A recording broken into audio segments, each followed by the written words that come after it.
Hey everybody, what's going on? Today we're talking about Wrights Lake. Everything you need to know about Wrights Lake, and it's located in the Crystal Basin area, which also has a lot of great lakes, but we're not talking about those today. We're talking about Wrights Lake, and it's a great place to fish. Lots of rainbow trout in there. If you know what you're doing, they're not the easiest fish to catch. It's not a super deep lake, but there is an opportunity there to get yourself some nice rainbow trout. That is going to be the only fish, I believe, that are in there. You're going to want to go a little bit deeper into the lake there, and it's pretty shallow in most places. A lot of these fish are going to be finicky, and a lot of people swim here, so you're definitely going to have to go further out where people aren't in the masses. This is a very popular destination as it provides a lot of beautiful scenery. A lot of people like to hike here. And if you don't like to fish, I know that we're primarily a fishing channel, but if you like to hike, there's a lot of opportunity for great sightseeing, great photography, all sorts of cool stuff, guys.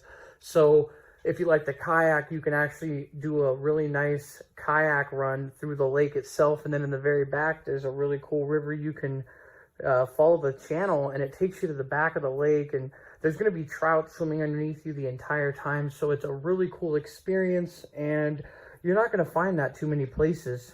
So also, I was talking about scenery before. There are so many great things at this lake that are just breathtaking. The mountains in the back, everything about it, as you can see from the pictures here that I've actually been showing you guys for a little while. This place is unlike any other. Obviously, Yosemite is great and things like that, but just for, people who live closer to the Sacramento area, this is just going to be somewhere you can get some really, really beautiful sights. So if you guys are headed up here for the trout, just remember these fish are pretty heavily pressured.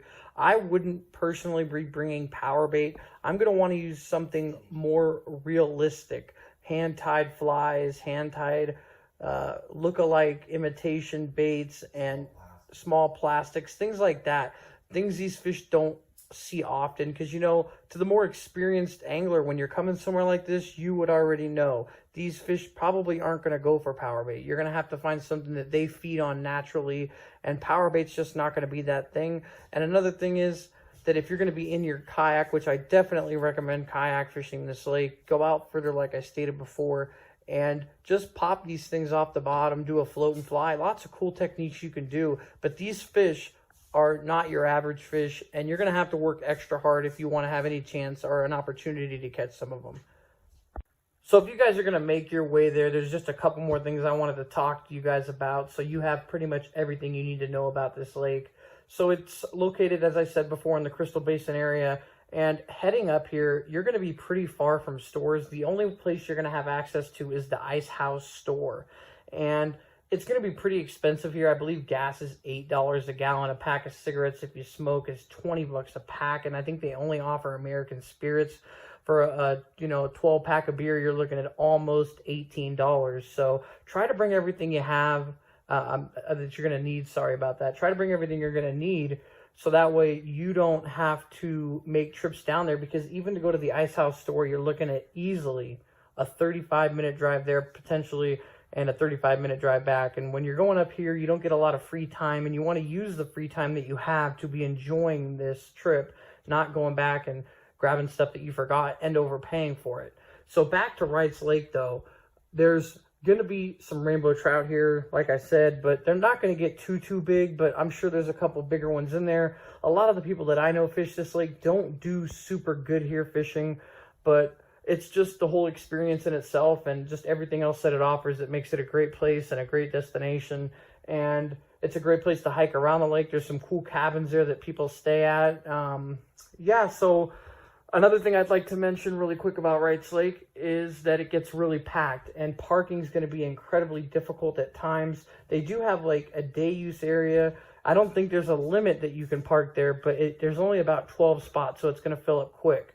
And you can park at the front, but I do believe you need to get a day use pass. I'm not 100% sure. It's been a minute since I've been there, but if that's full as well, then you're going to have to actually park. I believe it's about a quarter to a half a mile back up the road, and that usually doesn't get too full, but if it does, you can park along the roads coming into Wrights Lake. So either way, that's going to be quite a hike just from the parking spot to get to the main lake. So if you plan on going there and you're going to spend the day, try to get there early. And if you're planning on camping, it won't be much of an issue because you won't have to compete for a parking spot. But yeah, the trout don't get too big here. I'm sure there's a couple good sized ones in there. The lake isn't too deep. It's a great place to visit. Lots of great things to see. If you've never been here, it's definitely a must-see place in California. And it's beautiful. Like I said, you can see all these pictures I've been showing you. It's definitely a must-see destination.